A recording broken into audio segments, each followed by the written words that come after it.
You know, most of your wedding guests will forget the day within a month. Yeah, that big day that you're spending everything possible to make it a success, and not just a success, but a very expensive success. People will forget it in just 4 Saturdays. Another wedding is gonna come up. Even if none comes, they're gonna forget. And here's the problem: it's not that big weddings are the problem. The whole goal of most of us when we're about to get married, our main goal is trying to please other people through our wedding. So it's almost like an ego rub where everybody's trying to like boost their ego with how large their wedding was, or the number of the crowd that came in, or the number of cakes they had, or how expensive their hall was, how expensive their dresses were, how many dresses did they wear, how many suits did I change into, right? And I think that's where the main problem is, where the focus moves from the couple actually enjoying this day as the first day of a life commitment, where they're going in knowing that this is a big assignment I'm going on, right? So it's supposed to be a celebration of that life that they're going into. But most of us get carried away and just run wild, like with the expenses. I've heard of people that spend money they don't have. They go into serious debt that end up risking their marriage. And for us personally, like for my husband and I, while we're engaged, I think one thing we understood was that we didn't have that much money to waste. Whatever money we had, we were trying to put it together to help us start our life when we got married. And so what we did was we came up with a budget. We sat and came up with a budget as to like putting a cap on how much we're going to spend for a haul, the cap as to how much we're going to spend on our clothing, which really helped us, right? In the sense that we were no more thinking of that day as a day to pepper people. Like, you know how like you see some people like all they're thinking of is, oh my God, like I want to look slim on that day. Oh, I don't want them to see me chubby or fat in my dress. I'm like, what are you even talking about? Like, it's different if you're saying like, okay, I want to slim down to be healthy or something. But if the whole aim is for your wedding day, is to look skinny on your wedding day, there's a problem there.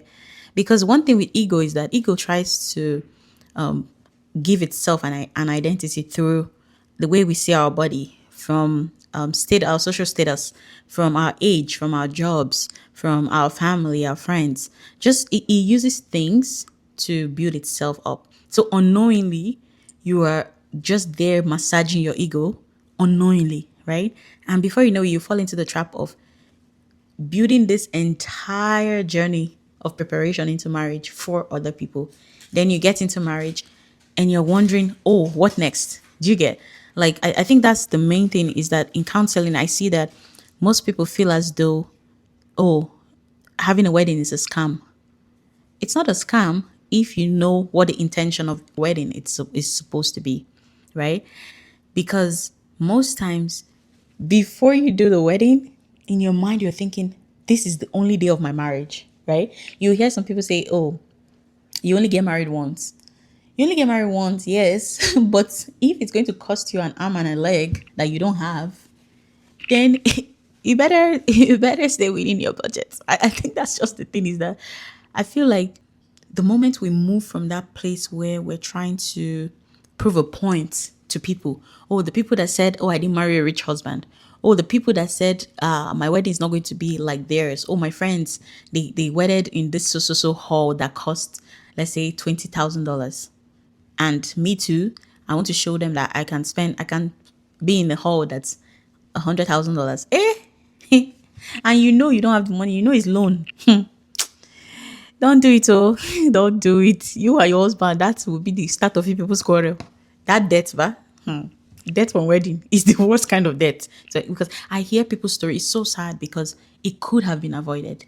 With the right counsel, it could have been avoided, right? And that's one thing I do in premarital counseling, is that I ensure we discuss the wedding, the preparation for the wedding and the wedding day, what to expect, how not to get overly because there's a way celebrations make us almost forget that, okay, this is where we're heading to. Do you understand? And some people even forget their values. They just do and undo. You see some men like shoving their wives' faces into cakes, like showing like the animals that they are. Like it's wild. Like you see like some people getting drunk and like doing something very irresponsible in front of their in-laws, in front of their wife. I'm like, just for a celebration. Like I think that's one thing is that the moment we stop seeing the wedding as the only thing in marriage, right? We start seeing the silent ways that we use our ego. We try to like dress our ego up in clothes, right? And we understand that the ego is never going to be it's never going to feel full. It will always want more. Do you get? Today you get recognized. Tomorrow it will be like, I want more recognition. Tomorrow you get a dress, a beautiful wedding dress, and next tomorrow you see another person's own, and all of a sudden your ego is telling you you're finding yourself, you're comparing yourself already with someone else. You're seeing that you're saying, oh, maybe that dress will look better on me, but you found a dress that looks good on you 2 days ago. Do you get? So it's like the thing with ego is that it's never satisfied. So if you keep feeding it, you go on a journey of no return, to be sincere, because then you keep proving a point with your life. You prove a point with your marriage. Your children come, you prove a point with your children. And you just go on this cycle of not really living a fulfilled life, just living for other people, right? So the other thing I was going to say is ego, it equates you having with you being. Do you understand? So in sense that, okay, I have a husband, right? I will now say, because I have a husband, all of a sudden I'm better than someone that doesn't. Do you get what I'm trying to say? Or, oh, I was recognized in this board, or I have a doctorate, or I have this job, like I'm a whatever, like put the job in there, right? Because of that, you now feel superior to someone else.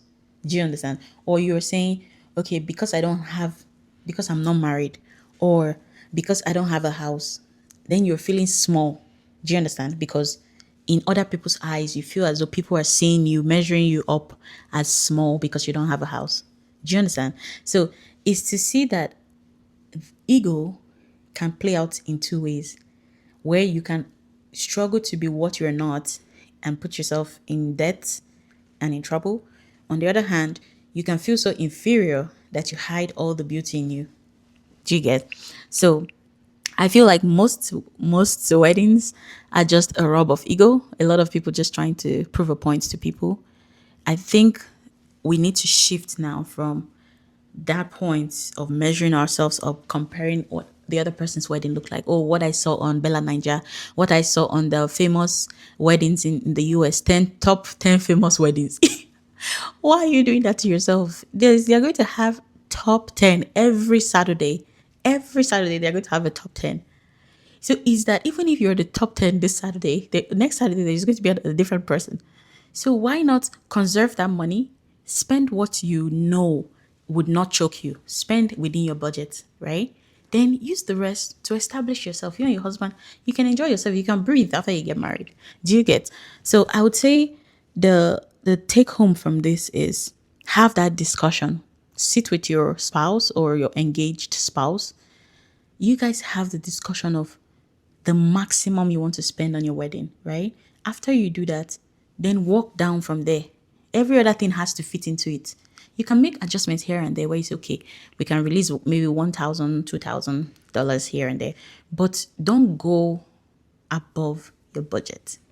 Okay, so you save the heartbreaks and heartaches, because the people pleasing, once it starts, it never ends. All right, so I would see you in my next video. It's Eugenia, and I post videos weekly on self improvement, self development, marriage preparations, motherhood. We do a bake and talk series, which is a live series. So anytime you see that I'm on a live, please hop on. I would love to see you there. Please like and subscribe. I would love to see you in my next video, and please share. Bye bye.